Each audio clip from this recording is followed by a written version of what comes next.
Nós vamos conversar com o deputado estadual Paulo Gomes, do PP. Vamos abordar aqui vários assuntos de interesse da nossa população de Paranaguá e também do nosso litoral. Paulo Gomes, que conta com quase 3 décadas dedicadas ao direito e também mais de 15 anos envolvidos aí na comunicação.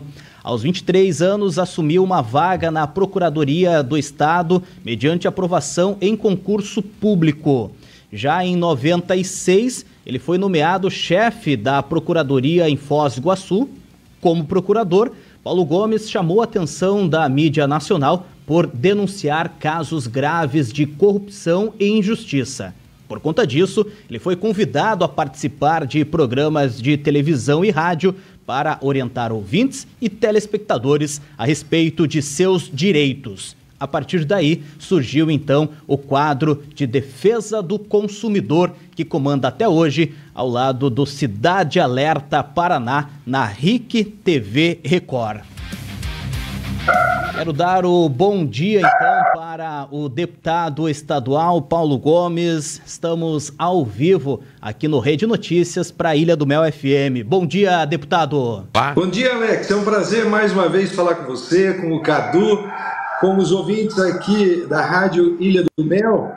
Esse programa aqui na Rede Notícias. É um prazer eu estar com vocês mais uma vez. Bom, e vamos trazendo então informações aqui para o nosso ouvinte e conversando, né, Cadu, com o deputado Paulo Gomes. Deputado, prazer falar contigo, nosso parceiro de comunicação e alguém que há tanto tempo vem explanando e trazendo o esclarecimento, principalmente para os consumidores não só do Paraná, mas de todo o Brasil. Hoje, homem público, vamos aproveitar também para debater algumas coisas que são caras à nossa região e aproveitar um pouco do seu conhecimento para que a gente possa esclarecer alguns pontos à nossa população aqui da região do litoral. Quero começar falando, de repente, talvez do tema mais salgado da nossa conversa, que é o reajuste da tarifa de água aqui na região. Você sabe que Paranaguá tem uma condição atípica, nós temos um setor privado atuando no fornecimento de água e nós temos aí, para este mês, um aumento de 2,81 na coleta e tratamento da água e esgoto aqui da cidade. Para o senhor que já lidou com tantas vezes problemas parecidos, de que forma esse bem e esse aumento impacta diretamente na vida dos moradores de Paranaguá? Ô Cadu, cada vez que nós temos o aumento de um serviço público, seja diretamente através do Estado, seja através das suas concessionárias ou das suas permissionárias, obviamente que a população sente, porque o salário não aumenta na medida dos custos. Basta você ir no supermercado, você ir num posto de combustível, você vê quanto que do teu salário o poder de compra vai se perdendo ao longo dos tempos. Eu acho até que no caso específico de Paranaguá, o problema não está no aumento de quase 3% de aumento aí na conta de água. O problema está na má qualidade da prestação dos serviços. Na grande maioria das vezes, o consumidor, não que goste de aumento, porque ninguém gosta de aumento, mas o consumidor se opõe mais frontalmente quando os serviços prestados não são de qualidade, que é o que acontece no município de vocês quando se fala do fornecimento de água, quando se fala do problema do tratamento do esgoto. Nós várias vezes, inclusive no Cidade Alerta, lá na RIC TV Record, mandamos equipes da cidade de Paranaguá para mostrar o problema que é causado por essa empresa. Então eu diria que é mais da não execução correta do contrato do que propriamente dos 2, alguns centavos aí do real. A gente sempre fala, né, deputado, que não é bom a água ser salgada. Quando ela sobe de preço, ela fica mais salgada. Mas aqui, às vezes, a gente tem o problema da água não chegar ou chegar marrom nas torneiras, né? Então, vamos falar, não vou nem falar do marrom, vamos falar de quando falta água. Quando falta água, a população, e como você disse, isso é um bem que impacta diretamente no orçamento das famílias, o consumidor ele é obrigado a buscar água em outros lugares, no supermercado, seja numa distribuidora de água, ou que geralmente vem de gás também, mas vai lá buscar água, e isso acaba aumentando o custo de vida das pessoas. Como que o cidadão pode reivindicar o direito quando ele não é atendido por algo que, por contrato, é obrigatório e ele fica sem acesso a esse bem de extrema necessidade, de primeira necessidade, e tem que retirar parte do seu orçamento para gastos do supermercado com água filtrada? Ô, Cadu, o consumidor, em termos legais, está protegido. Nós temos o Código Nacional de Defesa do Consumidor, que fala que o serviço de água é um serviço essencial. Nós temos uma lei nacional que disciplina os serviços considerados essenciais. Essas duas leis, elas falam sobre o problema da essenciabilidade do serviço e também de que ele tem que ser contínuo, ele não pode ser interrompido. Então, quando não há o fornecimento de água e o consumidor passa a ter que adquirir essa água de outra forma, certamente mais gravosa, mais cara, essa prestadora de serviço, no caso aí de Paranaguá, ela tem sim que indenizar o consumidor pelos danos causados.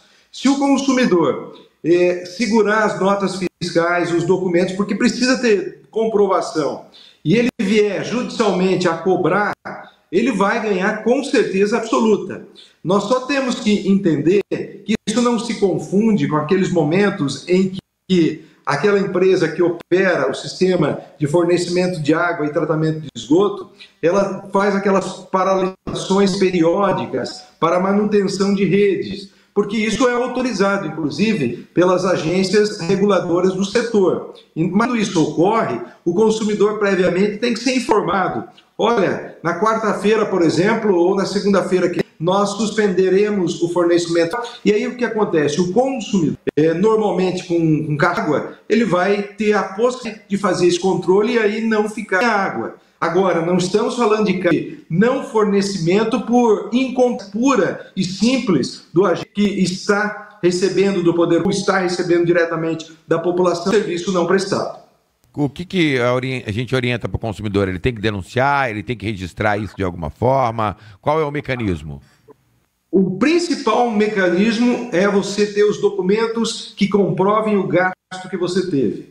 Tudo no direito, quando você vai na busca de proteção do Poder Judiciário, existe uma coisa chamada prova. Essas companhias, via de regra, depois elas dizem que não aconteceu aquele não fornecimento, ou que o fornecimento foi muito menor do que efetivamente acontecido.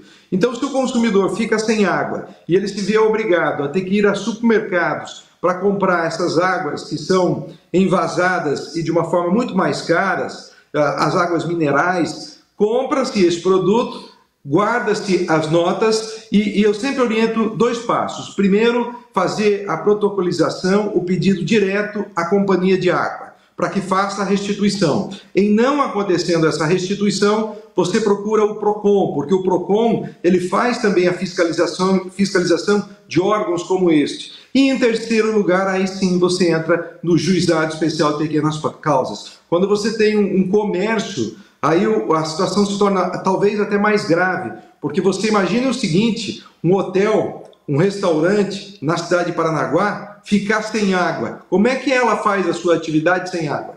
Aí você inviabiliza totalmente o negócio nesse caso, né?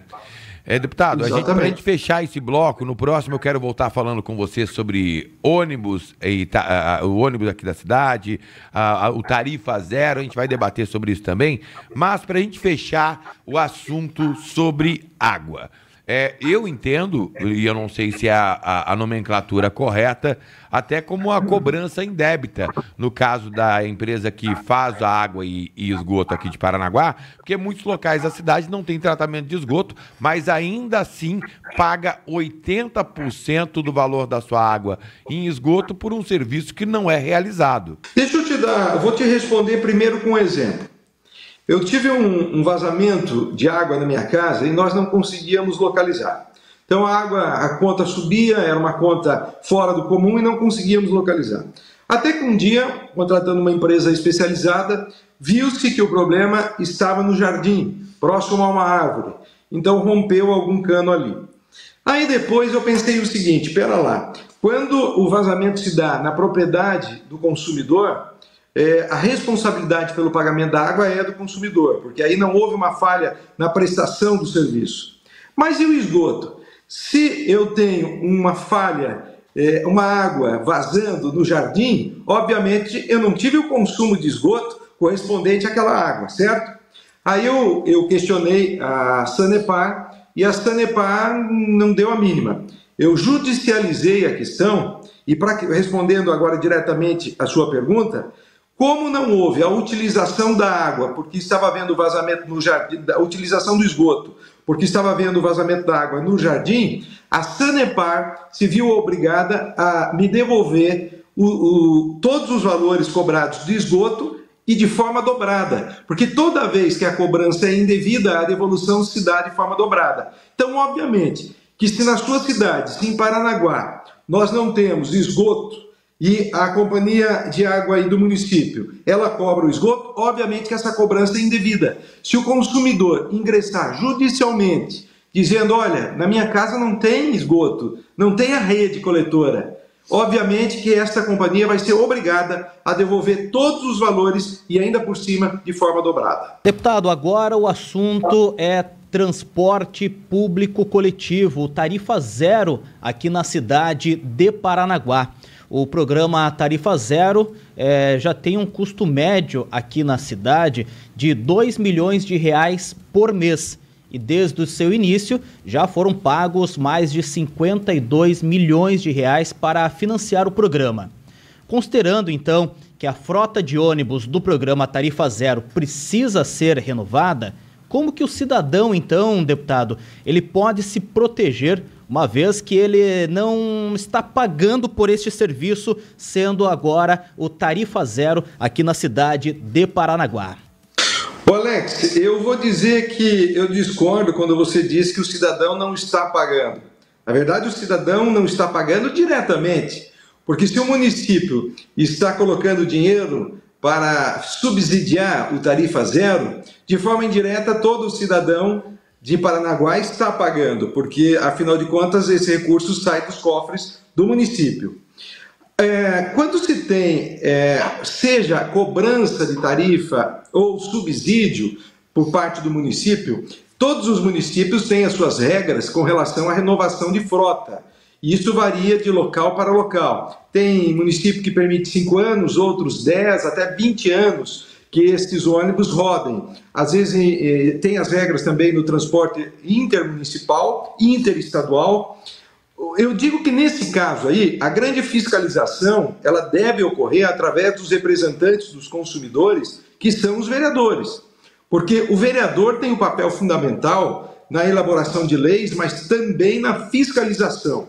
Porque ao consumidor não é tão fácil o consumidor ele ir numa secretaria de transportes, ou ele ir num órgão que faz o transporte, as próprias empresas, e requisitar o ano dos ônibus, esses são dados que o consumidor, embora exista a lei de acessibilidade aos dados públicos, é uma teoria, é muito bonito no papel, o consumidor não consegue essas informações. Aliás, até eu tive a oportunidade de dias atrás fazer uma matéria e mostrar lá no meu programa o transporte de alunos da rede aí de Paranaguá com um ônibus com pneu careca. Eu não acreditei naquilo. E me chegou novas imagens e eu vou colocar novo material falando de transporte não nessa da tarifa zero, mas o transporte dos alunos com um ônibus que inacreditavelmente os pneus estão simplesmente desmanchando. Quer dizer, você vê que quando a gente fala, como é que nós vamos controlar a frota, a troca da frota, os anos dos ônibus, se hoje a população mal consegue, e mesmo denunciando de que os pneus estão em estados precários e pode amanhã ou depois Paranaguá ser centro de um escândalo nacional por conta de um acidente gravíssimo que pode resultar até em crianças mortas. Então eu diria, vou repetindo, tem que ser através da Câmara Municipal de Vereadores. Deputado, o senhor, durante a sua trajetória como comunicador, sempre pregou que a gente não deveria nunca pagar nada 100% adiantado, que boa parte dos problemas começam com o pagamento integral ou antecipado de algum serviço que a pessoa não entrega. Paranaguá paga 2 milhões por mês de dinheiro público com o transporte público e aportou 52 milhões para financiar o programa, é isso? De certa forma, não deixa de ser um pagamento antecipado e parece que o consumidor e a história se repete e quem deve receber o trabalho ou o serviço de qualidade acaba não recebendo. O senhor concorda? Com absoluta certeza. Não tenho dúvidas alguma do que você afirma. Outra coisa que me veio à cabeça aqui, Cadu, seria um abaixo assinado dirigido ao Ministério Público, à promotoria do município de Paranaguá. A promotoria é um órgão do Estado do Paraná, não existe promotoria do município, mas no município existem promotores. Se fazer uma denúncia, um pedido de informações com relação à renovação da frota, quanto custará essa renovação da frota? É a pergunta 1. A pergunta 2 é quando, onde e como? Da onde vão sair os recursos para a renovação da frota? E quantos ônibus serão renovados? Quais são os anos hoje dos veículos no município? Porque tudo isso certamente vai impactar no subsídio que a prefeitura dá às empresas de ônibus.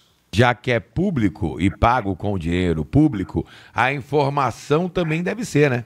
Com certeza é, né? Porque inclusive já temos até lei que disciplina o direito de acesso às informações pelos cidadãos junto aos órgãos públicos. Será que eu queria talvez puxar aquela imagem da mídia lá de Pontal? Posso? Ô, deputado, a gente recebeu aqui umas imagens, inclusive de uma matéria feita pelo UFPR, né, a Universidade Federal do Paraná. Vou pedir para os a nossa produção colocar na tela, que é o seguinte: no bloco anterior, para a gente fechar a nossa conversa, sei que o seu tempo está atrasado, o nosso aqui também, mas a gente recebeu informações, com base no estudo da Universidade Federal do Paraná, que essas mídias utilizadas para tratamento da água pela Iguá Saneamento acabam caindo muitas vezes no rio Itiberê e hoje são encontradas em todo o litoral do Paraná. Só falta a logomarca da empresa. É possível aí? Está lá no grupo do Rede, a gente... Está na tela. Está na tela. Aí a gente pode ver, essas são aquelas mídias utilizadas para tratamento de esgoto, né? Tem mais outras várias imagens, até para o deputado poder dar uma olhada nisso. Então, assim, a gente hoje tem encontrado em todo o litoral essas mídias utilizadas para tratamento de esgoto e elas estão sendo espalhadas, a gente não sabe por quê, em todo o litoral do Paraná. Isso a gente não sabe o impacto que pode trazer, mas é no mínimo plástico, pode afetar a fauna marinha, pode entupir muitas vezes algum sistema dali, pode trazer algum tipo de problema. Isso também é de responsabilidade da empresa e não pode acontecer, né, deputado? Não tenho dúvida, eu já recebi muitas denúncias contra a Paraná. Muitas já mostramos, inclusive, imagens que demonstravam indo direto para a Bahia. Ou seja, indo direto, porque não há, como você eu já comentei, de que não há mais a cobrança, um negócio estúpido, porque se a própria Paranaguá sabe que não há rede coletora, tratamento, por que insiste em cobrar? Questão. Passa aí da ineficácia para a maldade, para a desonestidade, você cobrar por um serviço que você sabe que não está executando. E mesmo que você esteja fazendo a coleta, exista a rede coletora, como é que é feito o tratamento? Porque não basta você fazer, pega esse esgoto e joga aonde? Aí é a pergunta final. Qual é a destinação final do esgoto em Paranaguá? Até onde eu soube, até onde eu mostrei, destinava-se aos rios, ao mar. E aí, a Paraná Saneamento, ela tem que ser punida com multas muito fortes, e inclusive os seus dirigentes responderem criminalmente, pessoalmente, porque a responsabilidade criminal aí, a civil é da Paraná Saneamento, mas a criminal tem que ser dos seus dirigentes. Muito obrigado. Eu não tenho mais perguntas. Quero agradecer demais os esclarecimentos e ao seu tempo, ao deputado Paulo Gomes. Com certeza. Alex Vizini. Deputado, para a gente finalizar, então, tem aqui uma pergunta sobre a importância da nossa cidade, a importância de Paranaguá para o estado do Paraná, né? Como o deputado vê essa importância aqui do nosso município, considerando que temos um dos maiores portos do país, o segundo maior do Brasil. Muitas vezes a população acaba sendo deixada de lado com relação a investimentos, pagando o ônus da logística portuária, que representa muito, é claro, para a economia do estado. Como que a gente pode mudar esse cenário, deputado Paulo Gomes? O Alex, Paranaguá, ela não é só importante para o estado do Paraná. Paranaguá, o porto de Paranaguá, ele é importante para o Brasil, porque quantos carros, quantos grãos não são exportados ou importados através do porto de Paranaguá? Então, nós estamos falando da geração de riquezas para uma nação como o Brasil.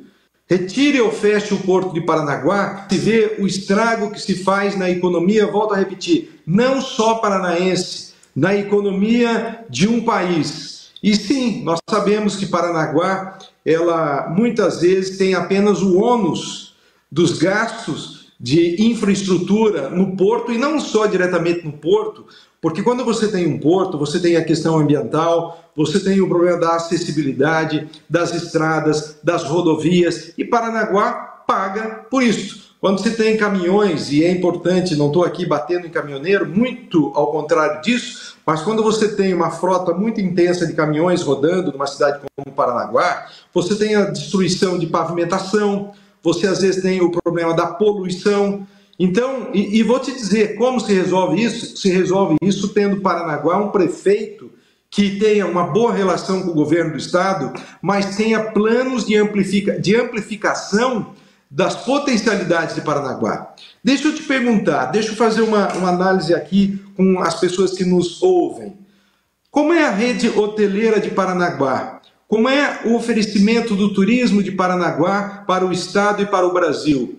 Um local que é seguramente bonito, com ilhas tão maravilhosas que ali estão postas e que você não tem essa infraestrutura geradora de um turismo mais forte na cidade. Quando você tem a ampliação de serviços, você tem a geração de renda para os munícipes, você tem um recolhimento a mais ainda de impostos, embora Paranaguá não sei se a questão realmente seja recolhimento de imposto, porque o orçamento do ano que vem é de mais de R$1 bilhão. E é sempre muito interessante isso quando municípios ricos em arrecadação com uma população empobrecida, muitas vezes pela falta de serviços públicos. Então, eu acredito que a importância de uma eleição no ano que vem que garanta a Paranaguá um gestor com uma força de entendimento maior na aplicação e na apresentação de projetos em parcerias com o governo do estado. A gente quer aproveitar e agradecer o deputado Paulo Gomes pela entrevista no programa desta sexta-feira, ao vivo, conversando e trazendo para o debate assuntos importantes para a nossa população. Deputado Paulo Gomes, obrigado pela entrevista, tenha um bom dia de trabalho e até uma próxima oportunidade. Alex, eu agradeço, Cadu, também pelo espaço aqui da Rádio Mel. Eu sei que vocês são referência em comunicação aí no litoral do nosso estado. Parabéns pela qualidade do jornalismo, ouvindo sempre todas as partes envolvidas. Para finalizar, quero dizer que nós estamos na reta final pela aprovação do Código Estadual de Defesa do Consumidor na Assembleia Legislativa, resistindo às pressões aí, especialmente dos bancos que lutavam pela sua não aprovação. Reta final e tomara eu possa, em julho ou em agosto, estar conversando com vocês sobre a aprovação dessa lei moderníssima em defesa do consumidor paranaense. Lembrando que só São Paulo e Pernambuco têm leis parecidas, mas a nossa vai ser muito mais moderna, muito mais cristalina na defesa dos direitos e deveres de todos nós consumidores do estado. Muito obrigado pela oportunidade. Rede Notícias. A notícia como ela é.